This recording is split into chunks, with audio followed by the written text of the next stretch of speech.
তেমনি মূর্খতার একটা অন্ধকার আছে। এক এলাকায় সবই মূর্খ, লেখাপড়া কিচ্ছু জানে না, বকলমে বুথা। দেখবেন দাঙ্গা হাঙ্গামা, মারামারি, অকথ্য ভাষায় গালাগালি, কাজাকাজি, আইল ঠেলাঠেলি, যত নোংরা কাম সব তারা করে অন্ধকার, মূর্খতার অন্ধকারের কারণে। যখনই তার ভিতরে শিক্ষার আলো আসে তখন অকথ্য ভাষায় গালাগালি করে না।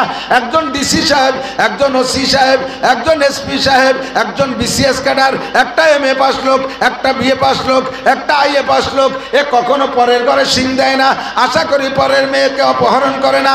আশা করি, আমার শতভাগ বিশ্বাস, পরের গাছের খেজুরের রস চুরি হয়ে খাইয়ে তার মধ্যে পেশাব করে থয় না।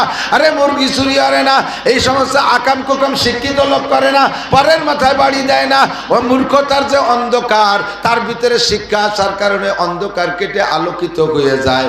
তেমনি যেমন অন্ধকার আগুন জ্বালাইলে অন্ধকার কেটে আলো হয়ে যায়, ওই রকম শিক্ষার কারণে মূর্খতার অন্ধকারও কেটে যায়। দুইটার মধ্যে সম্পর্ক আছে। এই জন্যই কয়, এই দুইটা জিনিস যতই দেবা তত বাড়ে। একটা মোমের মাথা থেকে যদি 100টা মোমের মাথায় আগুন নেয়, প্রথম মোমের মাথার আগুন কমে কতক্ষণ কমে? তেমনি একজন মাস্টার লেখাপড়া করাইতে করাইতে বুড়ো হয়ে গেলে উনার ভিতরে যা ছিল সব হাজার হাজার ছাত্রকে দিয়ে দেশে বিদ্যা, উনার পেট খালি। উনি আর বাংলা লেখাপড়া করতে পারে না, অক্ষর দেখলে চেনে না, এরকম নাকি? যত দেয় তত বাড়ে, যত দেয়, ঠিক না? সেদিকে আমার কথা বলা মাকসাদ না। আমি যেদিকে যাব গভীর রাত্রে দিক থাকেন। শিক্ষিত আর অশিক্ষিত কোনোদিন সমান হইতে। শিক্ষিত ব্যক্তির নামাজ, অশিক্ষিত ব্যক্তির নামাজ, শিক্ষিত ব্যক্তির অজু, অশিক্ষিত ব্যক্তির অজু। অশিক্ষিত মানে যে অজু জানে না। একজন মাস্টার, মাগুরায় গেছে একটা মাহফিলে, শ্রীপুর থানা, মাগুরা শ্রীপুর থানা আছে না, শ্রীপুর থানা গাছিয়াড়া গ্রাম, না গ্রামও কয়ে দিলাম, আর হ্যাঁ গ্রামের নাম গাছিয়াড়া। ওখানে মাহফিলে গেছি তো যে বাড়ি বসছি ওই বাড়িওয়ালার জামাই BSc মাস্টার, হাই স্কুলের অঙ্কের মাস্টার কেনা, BSc টিচার না, BSc স্যার। এই BSc স্যার উনি শ্বশুর বাড়ি বেড়াতে এসে মাহফিল উপলক্ষে। তো মাগরিবের আগে অজু বানাইয়া দুইজনই মসজিদের দিকে যাচ্ছি। স্যারের সাথে মেলা আলোচনা করতে করতে করতে করতে মোটামুটি আমার সাথে একটা ভালো সম্পর্ক হয়ে গেছে। এখন ওই চলার পথে মসজিদে ঢোকার আগে বলতেছে, হুজুর ধরেন আমি এই মাগরিবের নামাজের জন্য, এই শীতকাল তো কঠিন শীত, পেশাব টেশাব করে জরুরত ছাড়িয়ে অজু বানালাম, এখনো মাগরিব পড়ি নেই। মাগরিবের আগে যদি আমার একটা বাই ছুটে যায় তাতে কি আমার আবার অজু বানাতে হবে? আমি বললাম জি বানাইতে হবে। কয় যে না, আমি যে অজু বানাইছি ওই অজু দিয়ে যে নামাজ পাবো সে নামাজটা আমি পড়ি নেই এখনো। অজু একটা বানাইছে না, সেই অজু দিয়ে নামাজ পড়া পাবে না, সে নামাজটা পড়ি নেই, তার ভাগে বাই ছুটে গেছে, তাতে কি হবে? তাহলে আগের অজুর নামাজ পাবো, সেটা হয়ে নেই, তারপরে ভিড়ে অজু বানাও।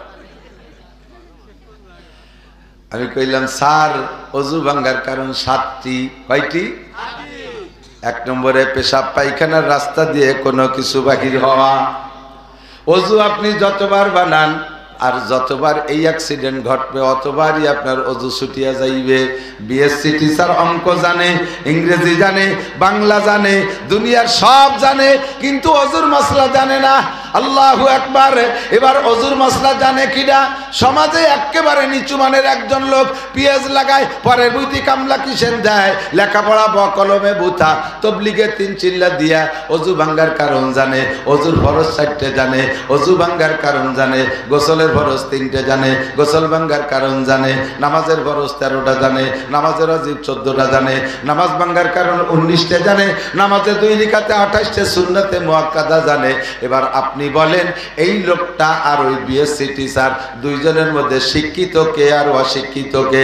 ধর্মের ব্যাপারে এই লোকটা শিক্ষিত, BSc টিচার মূর্খ।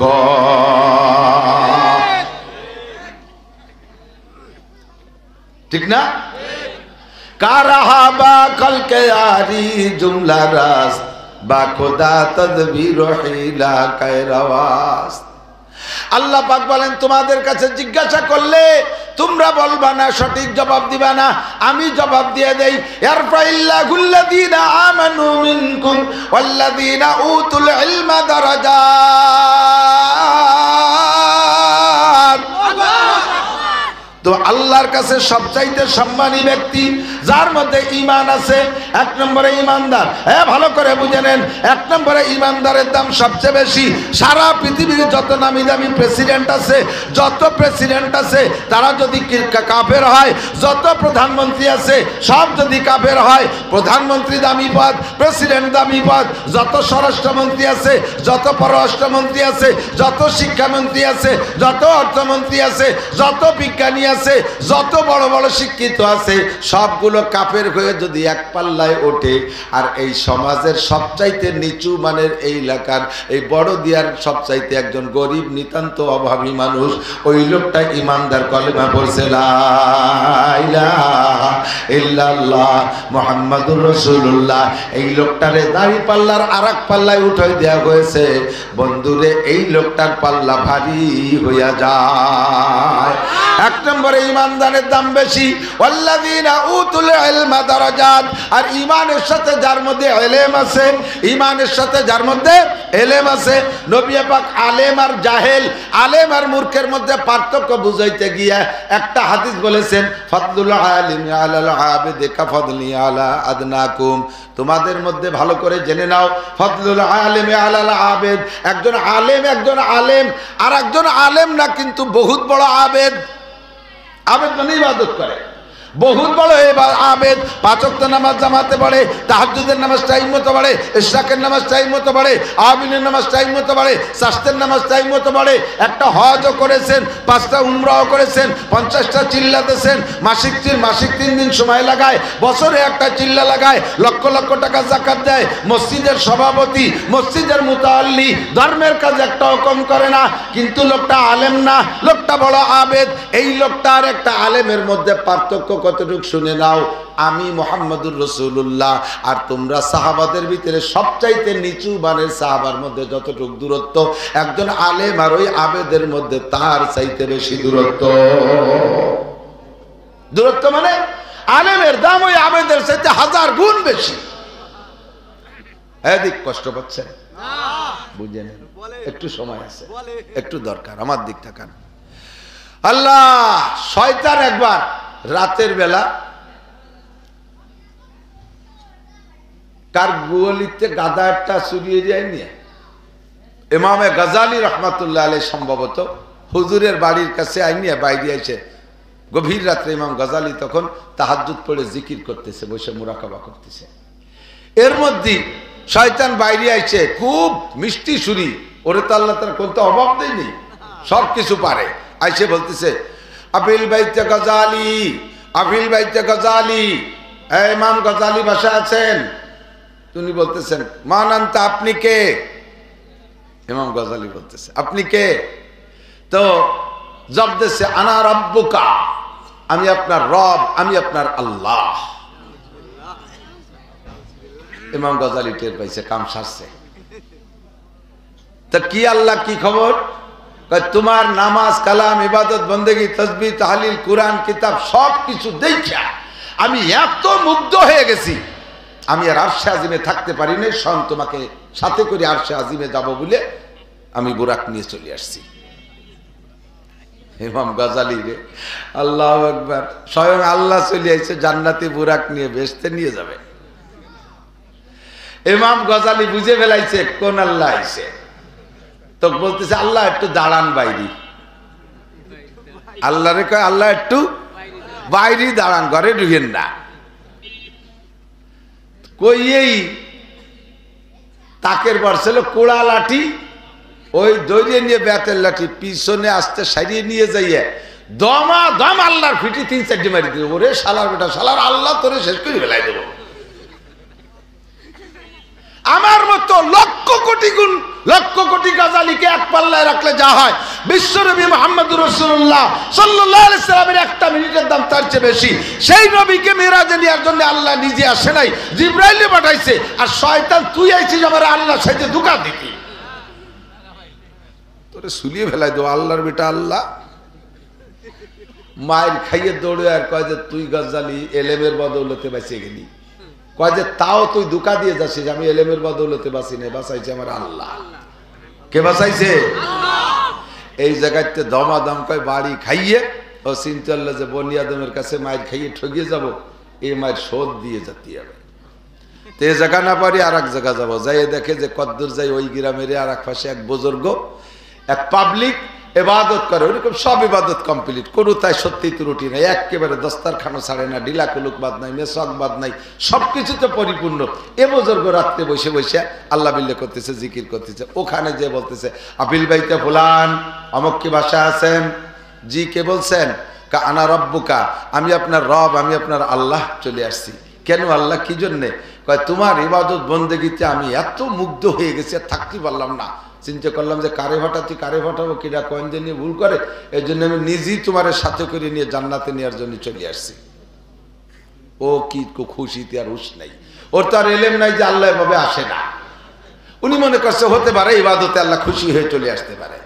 বাস উনি জি আল্লাহ আসতেছি, সাইজে গুজে আইসা এখন দেয় যে আল্লাহ সত্যি বুড়াক একটা নিয়ে আসছে, কার গোলিতে গাদা একটা খুলিয়ে ভালো যে কাপড় চুপড় দিয়ে সাজাই গুজাই নিয়েছে। ওঠে না আমার বুজুর্গ ওঠেন, উঠে এবার বুড়াকরে নিয়ে দাবর শুরু হচ্ছে। যত বেদ বাগান, বাবরার কাটা, বড়ইর কাটা, যত জায়গা, যত আগান বাগানের মধ্যে দিয়ে দাবড়াচ্ছে। মাইর খাইছে সেই সন্ধ্যে। প্রথম চান্সে গায়ের থেকে পরনের থেকে লুঙ্গি খুলে গেছে, বেদ বাগানে বাজিয়ে কয়ে আল্লাহ লুঙ্গি খুলে গেছে। কয় টেনশন করে না, জান্নাতের লুঙ্গি পরানো হবে। এরপরে জামা টুপি উড়িয়ে চলে, আল্লাহ টুপি পড়ে গেছে, কয় জান্নাতের মুকুট পরানো হবে। এরপরে জামা ছিঁড়ে উড়িয়ে চলে গেছে, আল্লাহ জামা ছিঁড়ে গেছে, কয় কোনো ঘটনা নাই, থাকেন ল্যাংটা হইয়া, একটু পরে জান্নাতে নিয়ে পোশাক পরানো হবে। এরপরে বেতের কাটায় হাসরাতি হাসরাতি ছিঁড়িয়ে ভুড়িয়ে রক্তাক্ত, আল্লাহ গায়ে তো রক্ত থাকলো না, কয় যে জান্নাতি রক্ত যে আপনাকে অপারেশন করে দেওয়া হবে। নিয়ে গেছে, নিয়ে রাজভর গাদার বেটে ঘুরোই টুরইয়ে ন্যাংটা ব্যাংটা হইয়া সকালবেলা ওনার বাড়ির গুয়লির গোবর গাদা দেয় যে জায়গা, সেই গোবরের মধ্যে মাথা সমান ওই ল্যাংটা হইয়া গাইয়ে দিয়ে ঘরের থেকে একখান মাইকে কালা আড়ি খাপড়া ওই এনে মাথায় দিয়ে চলে গেছে। কয় যে এটা কি? কয় এটা জান্নাতি হেলমেট। ভোরবেলা বুড়ি গমের তো উঠে বুড়োরে পায় না, কিভাবে এত তাড়াতাড়ি গেল কোন জায়গায় উঠে অজু বানাইয়া, অজু বানাতে বাথরুমের কাছে গেছে, গোয়ালিদের যে বাথরুম যায় গোবর গাদার মধ্যে দাঁড়ায়। হ্যাঁ কে রে? বুড়ি তো কাফি উঠছে, ভয় তো বুতির মতো আছে।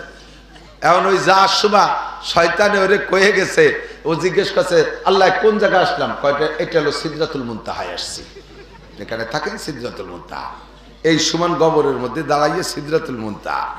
বুড়ি এসে কয় ওখানে কে? কয় কথা বলে না, চেনো না আমি কে? কয় কে তুমি? কয় যে আমি অমুক। এখানে কেন? কয় কথা বলে না, আমি সিদরাতুল মুনতাহায় আইছি। বুড়ি কয় তুমি সিদরাতুল মুনতাহা, তুমি গবরাতুল মুনতাহায় এসে দাঁড়ায় রয়েছে। আলেমরে ধোঁকা দিয়া বড় কঠিন। কতগুলো মূর্খরে ডাইকে দিয়া তার ভিতরে যোগ্য করে আলেম না থাকার কারণে আজকে দাওয়াত তাবলীগের ভিতরে নিয়া তাদেরকে এমন ধোঁকা দিয়া উলামায়ে কিরামের সাথে ধর্মের সাথে বেয়াদবি করতেছে। সারা দুনিয়া জুড়ে যেই কামটা চলতেছিল দাওয়াত তাবলীগের কাম, এই তাবলীগের কামকে ধ্বংস করে দেওয়ার পায়তারা করতেছে। শতকরা ৯৯ জন আলেম একমত, আর পাঙ্কু পুঙ্কু লেহাপড়া জানে না দুই একটা দামড়া মৌলবী, এই দামড়া মৌলবী গুলো জড়ছে ওকে সাথে। এত সুন্দর একটা কাজ চলতেছে বিশ্বব্যাপী। আল্লাহু আকবার।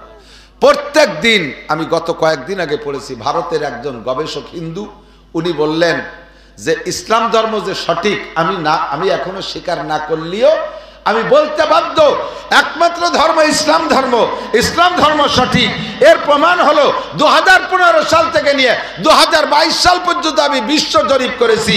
2015 সাল থেকে 22 সাল পর্যন্ত সারা পৃথিবীতে 30 লক্ষ অমুসলমান কলেমা পড়ে মুসলমান হয়েছে। এই 30 লক্ষ অমুসলমানকে মুসলমান বানাইতে মুসলমানদের 30টি পয়সাও খরচ হয়নি। শুধুমাত্র ইসলামের আদর্শ দেখাইয়া, নবী পাকের আদর্শ দেখাইয়া, আল্লাহর কোরআন দিয়া সুন্দর করে বয়ান করে বুঝাইয়া তাদেরকে কলেমা পড়ায় ইসলাম গ্রহণ করাইছে। আর এই 7 বছরে 15 সাল থেকে 22 সাল পর্যন্ত সারা পৃথিবী জরিপ করে দেখেছি 30,000 মুসলমান, 30,000 মুসলমান তারা অমুসলমান হয়েছে। তার মধ্যে কেউ বুদ্ধ হয়েছে, কেউ খ্রিস্টান হয়েছে, কেউ ইহুদি, কেউ নাসারা, কেউ হিন্দু হয়েছে। সারা দুনিয়া জুড়ে 30,000 মুসলমান অমুসলমান হয়েছে, আর সারা দুনিয়া জুড়ে 30 লক্ষ মুসলমান হয়েছে। তবে 30,000 অমুসলমানকে 30,000 মুসলমানকে অমুসলমান বানাইতে কোটি কোটি কোটি কোটি হাজার হাজার কোটি টাকা খরচ হয়েছে। দুনিয়ার প্রলোভন দিয়া, বোর লোভ দিয়া, দালানের লোভ দিয়া, জাগার লোভ দিয়া, জমিনের লোভ দিয়া, আমেরিকার ভিসার লোভ দিয়া, লন্ডনের ভিসার লোভ দিয়া, ইটালি, অস্ট্রেলিয়া, ফ্রান্সের লোভ দিয়া, আরে গ্রিন কার্ডের লোভ দিয়া, দুনিয়ার লোভ দিয়া তাদেরকে অমুসলমান বানানো হয়েছে। আর মুসলমান হয়েছে যে 30 লক্ষ, তাদের পিছনে তাদের 30 পয়সাও খরচ হয় নাই। এটাই হলো ইসলাম ধর্ম সঠিক। ইন্নাদ-দীনা ইনদাল্লাহিল ইসলাম। ধর্ম বলতে একমাত্র, জোরে বলেন কি? আরো জোরে। যুবক রেডি হয়ে যাও, বেশি দেরি নাই। গজওয়ায়ে হিন্দ, হিন্দুস্তান থেকে বিশ্বের শ্রেষ্ঠ যুদ্ধ হবে।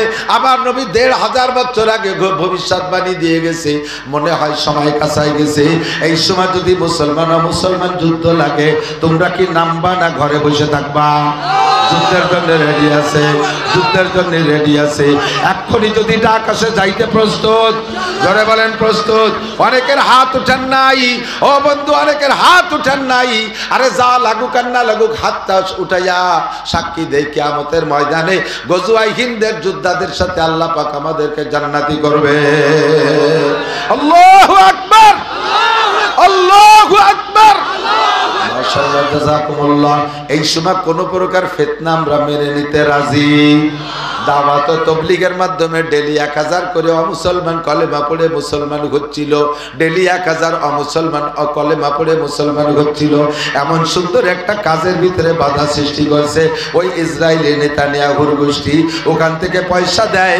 এখন সব গোপন তথ্য বের হয়ে গেছে। এই যে মুয়াজ বিন নূর বড় মস্তান, যেটা ওরে অ্যারেস্ট করে নিয়ে যখন রিমান্ড এনেছে, ও স্বীকার করছে মোসাদের মাধ্যমে।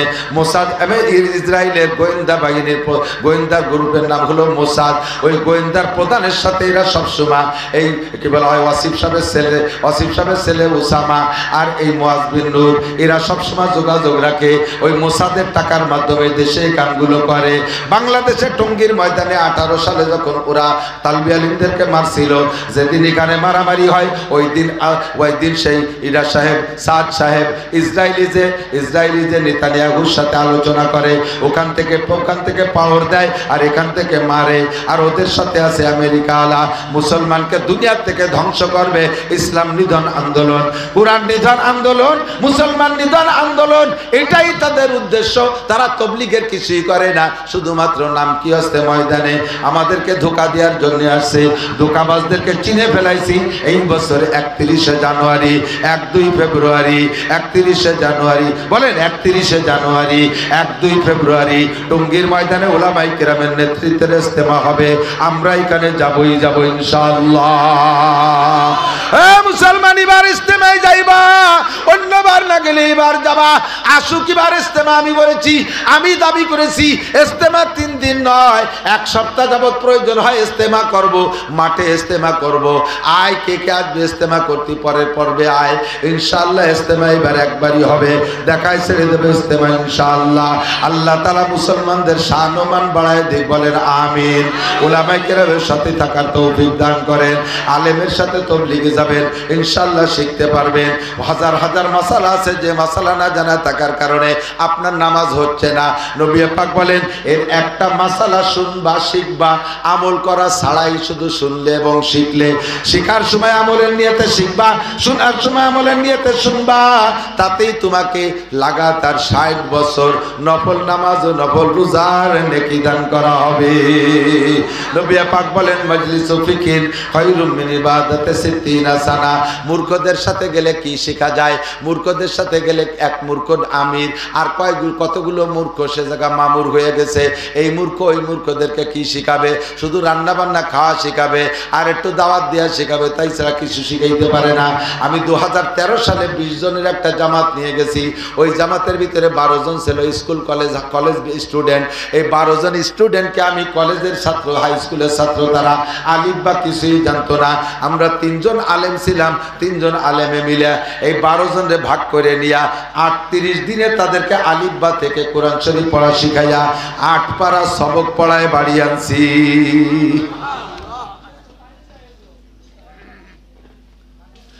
8 পারা সবক পড়াইয়া কোরআন শরীফ শিখানোর পরে 8 পারা, এরপরে অজুর ফরজ, অজু ভাঙ্গার কারণ, নামাজের ফরজ, নামাজের ওয়াজিব, নামাজের সুন্নাত, নামাজ ভাঙ্গার কারণ, তারপরে আরো যত যা কিছু আছে, জানাজার দোয়া, জানাজার নিয়ম সব কমপ্লিট করে আনছি। এই ছেলেগুলো যদি বিসিএস ক্যাডারও হয়, সে তার আব্বার জানাজা পড়াইতে পারবে, যে কোনো জায়গায় দাঁড়ায় ইমামতি করতে পারবে, নামাজ পড়াইতে পারবে। সে যদি অফিসার হয়, আল্লাহর কোরআন তার মধ্যে আছে, ইনশাআল্লাহ দুর্নীতি করতে পারবে না। কথা বলেন ঠিক কি ঠিক না? আল্লাহর কোরআন যার মধ্যে থাকে, ও যত বড় অফিসার হোক, কোরআনে তার মধ্যে ডেকুর ছাড়বে। আমার মুরব্বীরা সাক্ষী দেন, এখন তো দুনিয়া অনেক ডেভেলপ হয়ে গেছে, অভাবনাটন চইলা গেছে। আমাদের ছোটবেলায়, আপনাদের ছোটবেলায় সকালবেলা গরম ভাত কয় চাচা খাইছেন? বেশিরভাগই পান্তা ভাত, ঠিক না?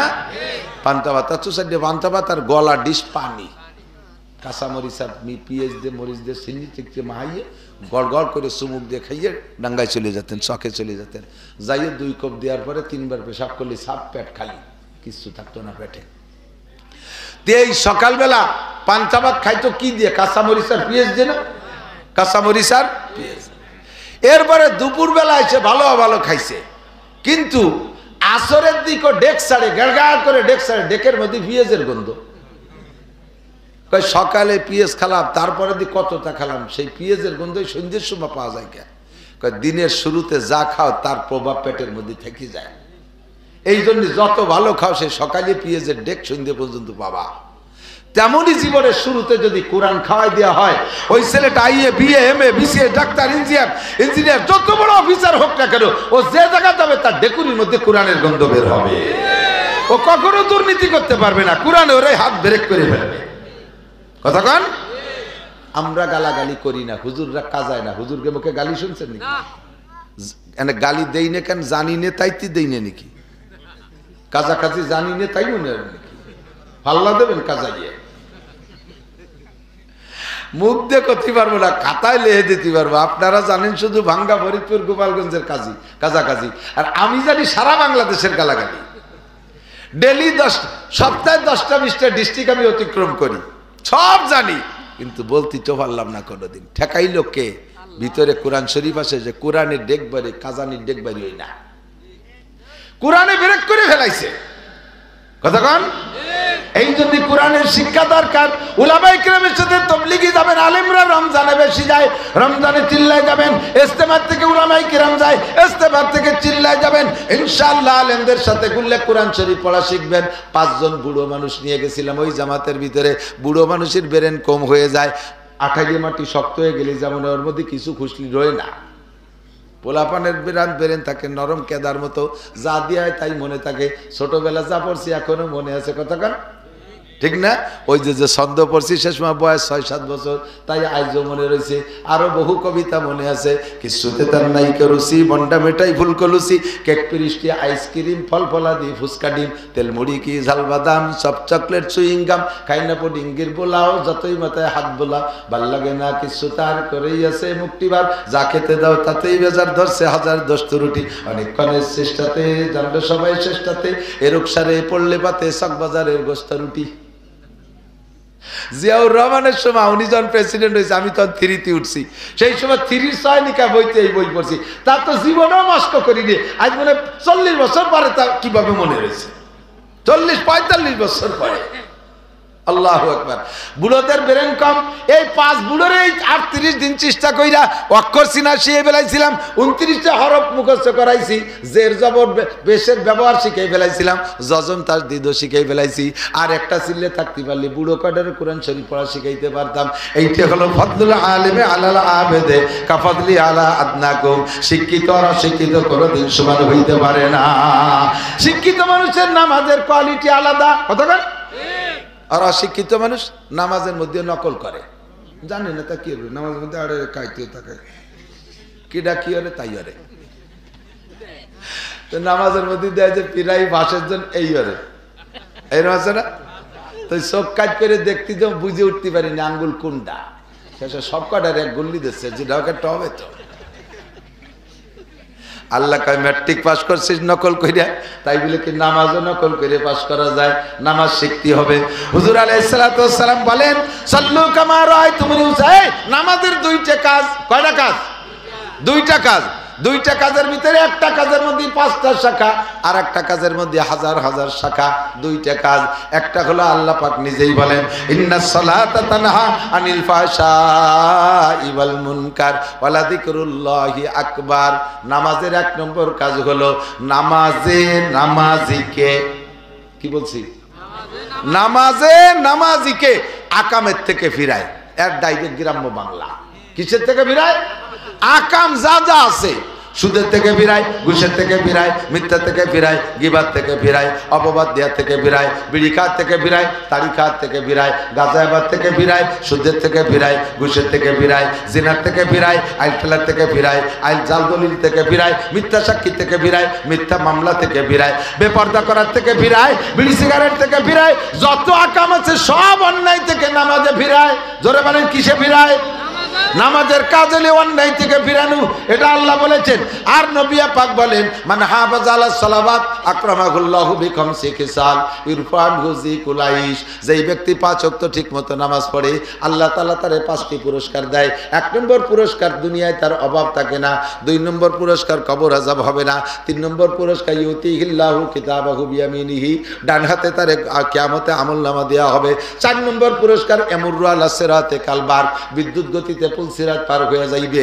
5 নম্বর পুরস্কার ওয়ায়াদকুলুল জান্নাতা বিগাইরি হিসাব, বিনা হিসাবে জান্নাতি। জোরে কন্না সুবহানাল্লাহ। এই 5টা পুরস্কার নবী বলেছেন, আর আল্লাহ বলেছেন সব অন্যায় থেকে নামাজে ফিরায়। কিন্তু দোস্ত আমি দেখতেছি সমাজে নামাজি মানুষগুলো খেয়াল করে না, সমাজে নামাজি মানুষগুলো এই জাতীয় আকাম কুকাম করে কি করে না? বহুত করে। কতক্ষণ আসরের নামাজ পড়ে বুড়ো পাগড়ি একটা বাঁধে 3 ছেলে ইটালিতায় টাকা পাঠায় বস্তা বস্তা, আব্বা কোনো কাজ কাম করবেন না, জীবন বইরে খেত খাবার করে খাটি পিটি আমাকে মানুষ করছেন, বড় বানাইছে, এখন বুড়োকালে শহীদ সময় আমরা টাকা পাঠাবো, শুধু তবলিগি আর মসজিদের সময় কাটাবেন, পয়সা করে খরচ করবেন, মানুষকে খাওয়াবেন, মেহমানদারি করবেন, মাঠে মোটে যাবেন না। কলা টাইট দিয়ে দিছে।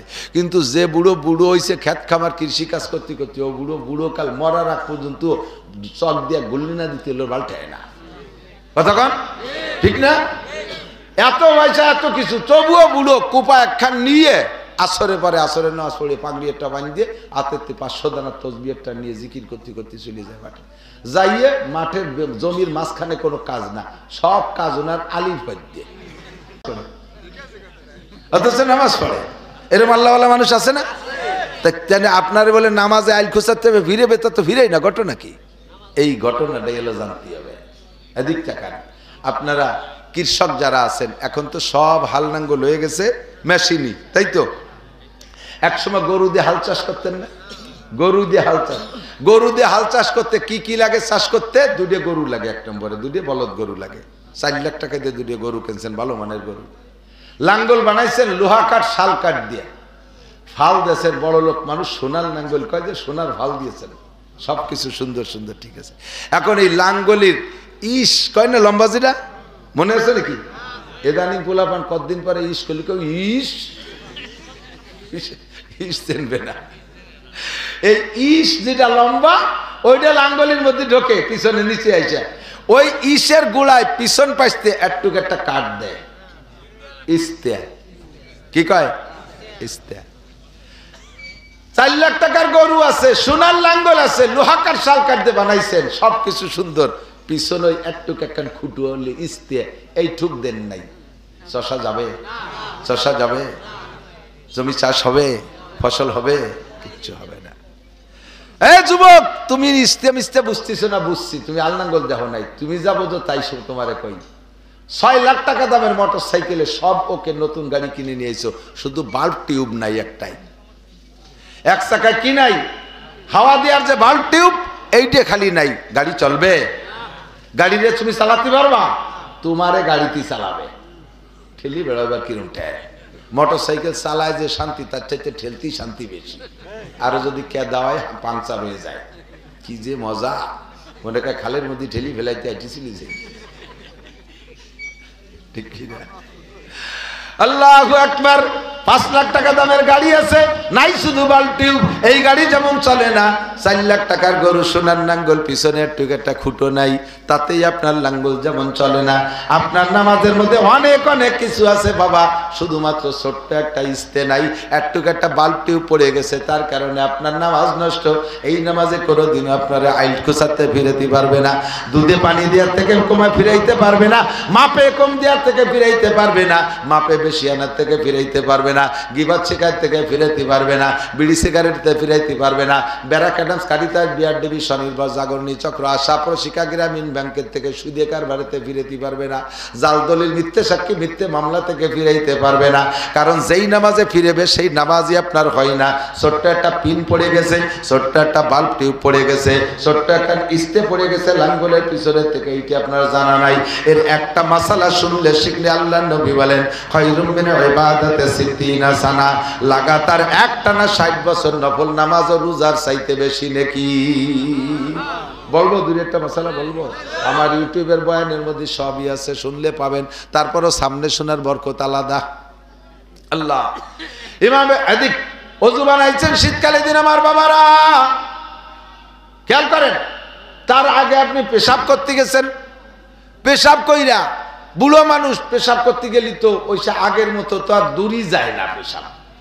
বুড়ো মানুষ তো জায়গায় গোড়ই পড়ে যায়, পড়ার সময় আশেপাশে যে মাহাই গেছে তা আপনার খেয়াল নাই। আপনি কোনো মতে একটু পানি দিয়ে এক জায়গায় ধুয়ে টুয়ে চলে আইছেন, ফাঁসে কিন্তু নাপাক মাখাই রয়েছে। নামাজের ফরজ 13টি, একবার বলেন কয়টি? আমার সাথে বলেন। 1 নম্বরে শরীর পাক, 2 নম্বরে কাপড় পাক। আপনার এই জায়গা দুধে মাইর খাইছেন, জায়গায় একটু পানি দিয়ে দিয়ে চলে আসছেন, পাশে মাখাইছে, সে জায়গা ধৌত করেন নাই। এরপরে হাঁটা দেওয়ার সাথে সাথে যুবকদের পেশাব আর বুড়োদের পেশাব আলাদা। যুবকদের পেশাবে ফোর্স বেশি, এক গতিতে ক্লিয়ার হয়ে বেরোয় চলে যায়, তারপরও হাঁটা দেওয়ার পরে একটু পড়ে। আর বুড়ো মানুষের পেশাব একবারে ক্লিয়ার হয় না, হাঁটা দেওয়ার পরে খানিক সময় দাফাদাফি লাফালাফি কাশাকাশি করার পরও কেমন যেন কুট করে একটা কামড় দেয়, নিচের দিক সুর সুর ঠেকতেছে, 1-2 ফুটা পড়িয়া গেছে। ওই 1-2 ফুটা পড়ে গেল কোন জায়গা? ও জায়গা তো আর খেজুর গাছের রস বাঁধানোর মতো ঠিলে পাতা নাই। ওই 1-2 ফুট পড়ে লাগবে আপনার কাপড়ে, আপনার গায়ে। 1 নম্বর আর 2 নম্বর ফরজ আপনার মাইর হয়ে গেছে। কথা বলেন। ছোট্ট ছোট্ট 2টা কাম, 1 নম্বরে শরীর নাপাক, 2 নম্বরে কাপড় নাপাক। আপনি যত সুন্দর করে কাবা ঘরের মধ্যে যে নামাজ পড়লেও ওই নামাজ আপনার হয় নাই। আর নামাজ যেহেতু হয় নাই, নামাজের ক্রিয়াও আর পাইবেন না। নামাজের যে প্রতিদান পাওয়ার কথা ছিল সেটা আপনি পাইবেন না। এই জায়গা চলে গেছে আপনার 1 নম্বর মাইর। 2 নম্বর সামনের দিকে আগান। এবার আপনি ওযু বানাইতে গেছেন, কলের নিচে পা পাইতে দিয়ে পানি ছাড়ি দিয়ে পাউ দিয়ে পারে ডলে ডলে চলে আসছেন। এই যুবক হোক আর বুড়ো হোক, শীতকালে পা শুকোয় যায়, ভালো করে ডলে মলে পানি না পৌঁছইলে উপর দিয়ে ভাসা ভাসা চলে যায়। একটা চুল রে খাড়াভাবে রাখা যায়। এতটুক জায়গা যদি অজুর অঙ্গগুলোর মধ্যে শুকনো থাকে, আপনার অজু হয় নাই, অজু হয় নাই তো নামাজ হয় নাই। আপনার নামাজের ইস্তে পড়ে গেছে, আপনার মা নামাজের বালতিও পড়ে গেছে। ওই নামাজের যা পাওয়া দরকার ছিল এই জন্য আপনি পাচ্ছেন না, ফলাফল পাইছেন না, রুজিরও বরকত হচ্ছে না, আপনাকে আকাম থেকেও ফিরাইতে পারতেছে না। মহিলারা বাচ্চাদেরকে বাচ্চা কাচ্চা লালন পালন করে, ছোট দুধের বাচ্চা কোলের মধ্যে পেশাব করে দিছে, কোলে পেশাব করে এরকম একটু কোষ মারি ফেলাই দিয়ে একটু পানি ছিটিয়ে দিয়ে আল্লাহু আকবার দাঁড়াই গেছে। কাকি কি এলেন? ওই যে কোলে পেশাব করছে, কলো ফেরেস্তা, ওনার সাল বলে ফেরেস্তা। ফেরেস্তা ফেরেস্তা তো ফেরেস্তার মুখ তো পাক, তা ফেরেস্তার মতে নাকি? ফেরেস্তা কি পেশাব করে? জিবরাইল আলাইহিস সালাম মিকাইল সালাম যদি পেশাবই করতো তাহলে আমরা তো থাকতে পেতাম না, বাইচে চলে যেতাম। ফেরেশতারা লা ইয়াবুলু ওয়ালা ইয়াগুতু, ফেরেশতারা পেশাব পায়খানা করে না। তোমারটা দিয়ে হাঁসের বাচ্চার মতো ভ্যাস ভ্যাস করে মারতি তালে আছে। কাজীরা ফেরেশতা না, ওর পেশাব পায়খানা সম্পূর্ণ নাপাক। কাপড় নিংড়াইয়া গায়ে লাগছে, কাপড় সোয়াইয়া ভিতরে যে গায়ে লাগছে, শুধু উপরে পানি মারছো, গাডা ভিজে রয়েছে, তোমার নামাজ হয় নাই। কাজেই মহিলা তুমি এখনো পর্দা করা শেখো না।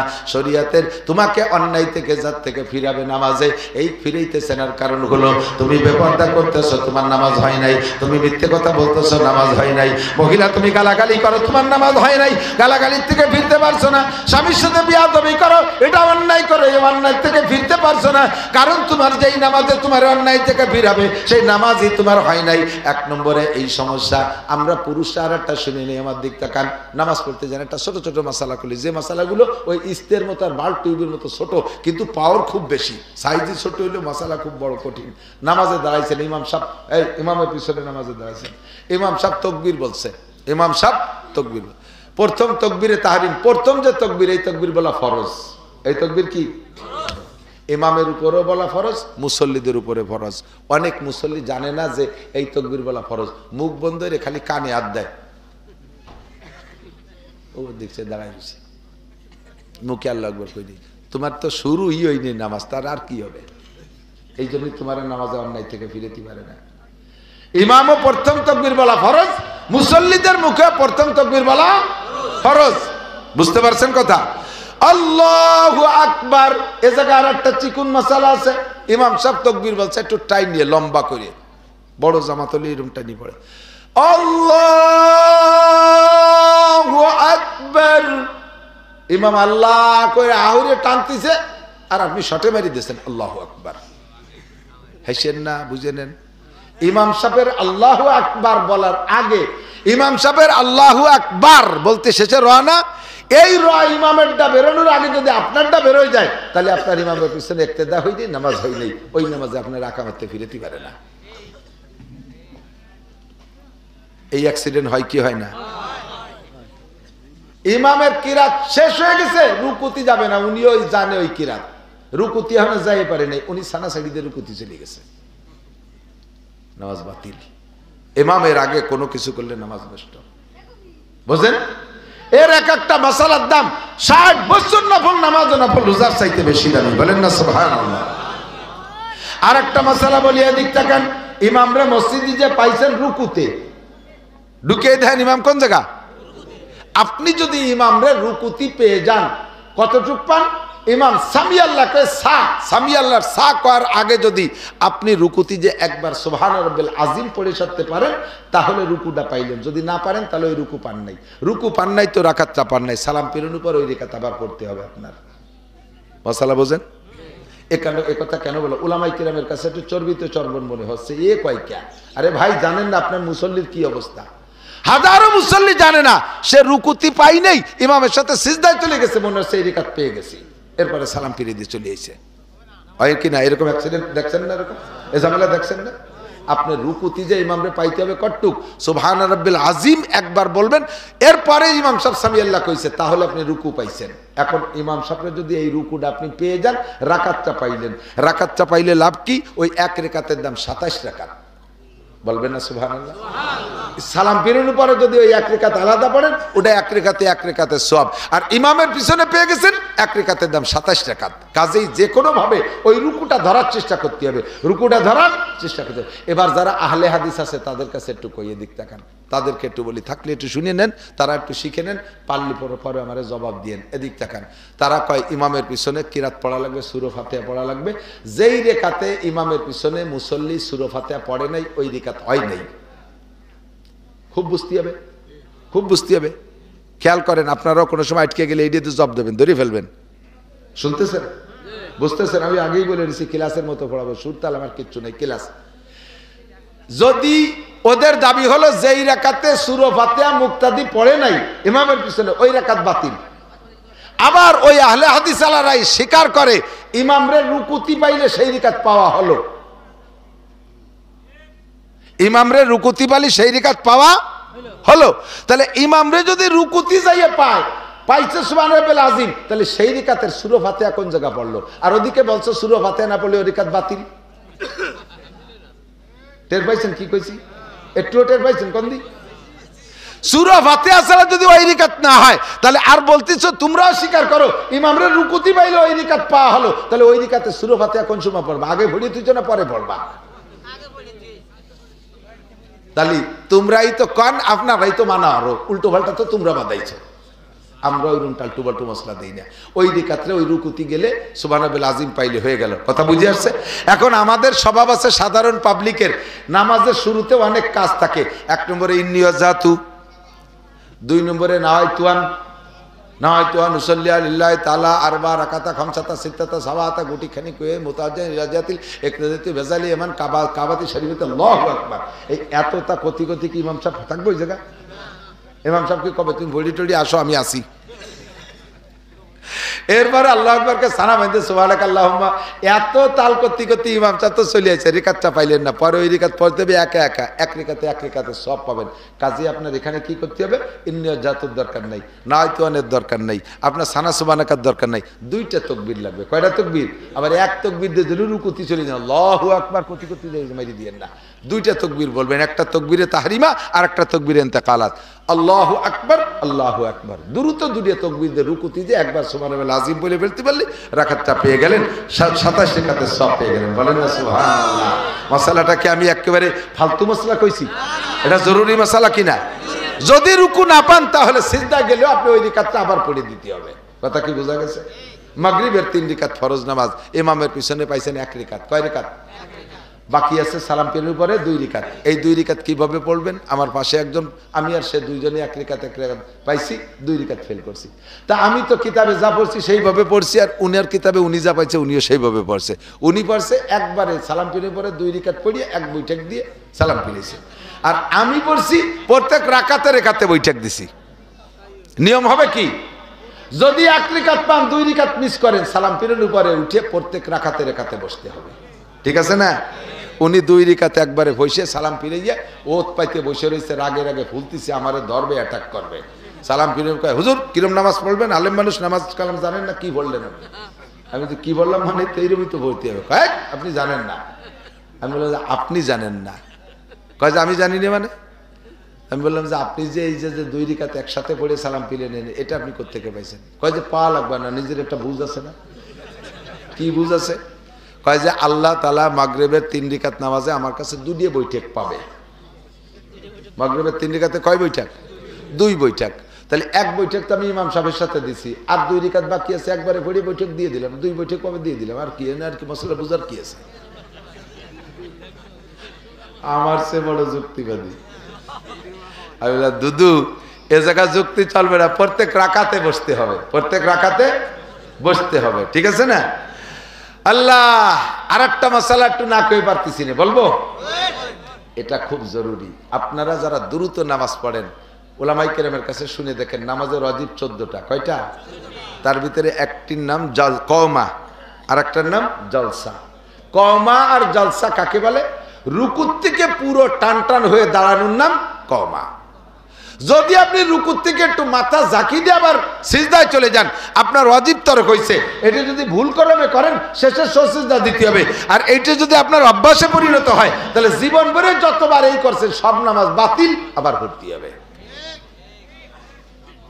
সিজদার থেকে 1 ঝাঁকিতে উঠেই আবার সিজদায় চলে গেছেন, এই 2 সিজদার মাঝখানে বসতে হবে কতটুক টাইম? আল্লাহুম্মা গফিরলি ওয়ারহামনি ওয়াহদিনি ওয়ারযুকনি ওয়াআফিনি। কমপক্ষে এই দোয়াটা পড়া যায়, এতটুক টাইম আপনাকে চুপ করে সুজায় বসতে হবে, তারপরে সিজদায় যাইবেন, তারপরে সিজদায় যাবেন। আপনি উঠেই ঝাঁকি দিয়ে চলে গেছেন। নবী পাক বলেন, ইয়ানকুরু কানুকরাতিল গোরাব, ওই লোকটা মোরগের ঠোকের মতো ঠুকায়, মোরগের ঠোকের মতো ঠুকায়, ওর নামাজ বাতিল, নামাজ ওয়াজিব তরক হইছে। আর একটা মাসালা না কই পারতেছি না, কব বেশিক্ষণ আর পারতেছি না। ওরে বাবা, কত রাত হয়ে গেছে। আল্লাহ, আর একটা মাসালা বলি, সেটা হলো এ ভাই, কিসসা কাহিনীর ওয়াজের চাইতে এর একটা মাসালার ওয়াজের কিন্তু অনেক দাম, হাজার কোটি গুণ দাম। ঠিক না? বহু মানুষ জানে না। 2 রিকাত বা 4 রিকাত বা 3 রিকাত ওলা নামাজে 2 বার বসতে হয়তো, তো প্রথম বইটাকে আব্দুহু ওয়া রাসূলু আত্তায়াতু পড়ে 3য় রিকাতের জন্য দাঁড়াইতে হয় না? তো অনেকেরই হয়, অনেকের, আমার তো হয় মাঝে মাঝে অ্যাক্সিডেন্ট, সেই জন্য আমি বলতেছি। আপনাদের হয়তো হয় না, আপনাদের নামাজ ভালো, আপনাদের নামাজের মধ্যে খুব একাগ্রতা আছে। আব্দুহু ওয়া রাসূলু পড়ে দুরূদ শরীফের থেকেও খানিক মাঝে মাঝে ঢুকে যাওয়া হয় না এরকম? মাঝে মাঝে তে একেবারে ইন্না কান্তাল গফুর রহিমি যে ঠেয়াই দেই, পরে মনে হবে আরে দিদি আরো দিয়ে 2 রাকাত পড়ছে, সে কি করবো, জাকি মারি উঠে যায়। যদি আপনার মাসালা না জানা থাকে তাহলে আপনি কি করেন, নিজের বুদ্ধি মতে পড়ে দেন যে আমি তো কম তো পড়ি নেই, বেশি তো পড়ছি, লস হলে আমার হয়েছে, আল্লাহর তোই নেই। আর 2 রাকাত পড়িয়ে গতানুগতিক সালাম ফিরিয়ে দিচ্ছে। আপনার ওয়াজিব তরক হয়েছে, নামাজকে আরেকবার পড়িয়ে দিতে হবে। যদি আপনার এরকম অ্যাক্সিডেন্ট হয়, কটুক আব্দুয়া রসুলুর পরে দুরূদ শরীফের থেকে কমপক্ষে, বেশিরও যে মাসালা, কমপক্ষে সেটা বলতেছি, কমপক্ষে এতটুকু পড়ে ফেলেন, আল্লাহুম্মা সাল্লি আলা মুহাম্মাদ, আল্লাহুম্মা সাল্লি আলা মুহাম্মাদ। দুরূদ শরীফের থেকে যদি এতটুকু বেশি পড়ে ফেলেন, তাতেই আপনার সিজদা ওয়াজিব হয়ে যাবে। শেষ বইটাকে যাইয়া আত্তাহিয়াতু পড়া, ডান পাশে একটা সালাম দিয়া, আবার 2টা সিজদা দিয়ে উঠে আবার আত্তাহিয়াতু শুরু থেকে নিয়ে পড়া দুরূদ শরীফ দোয়া মাসুরা পড়ে সালাম ফিরাবেন, তাহলে এই ভুল সমাধান হয়ে যাবে। আত্তাহিয়াতু বসছেন, আরেকটা অ্যাক্সিডেন্ট হয়ে থাকে, আমি যেটা বলি এদিক তাকান, আরেকটা অ্যাক্সিডেন্ট হয়, আত্তাহিয়াতুতে বসে আত্তাহিয়াতু না পড়ে আলহামদুলিল্লাহ শুরু করতেছে। বিশেষ করে বসে নামাজ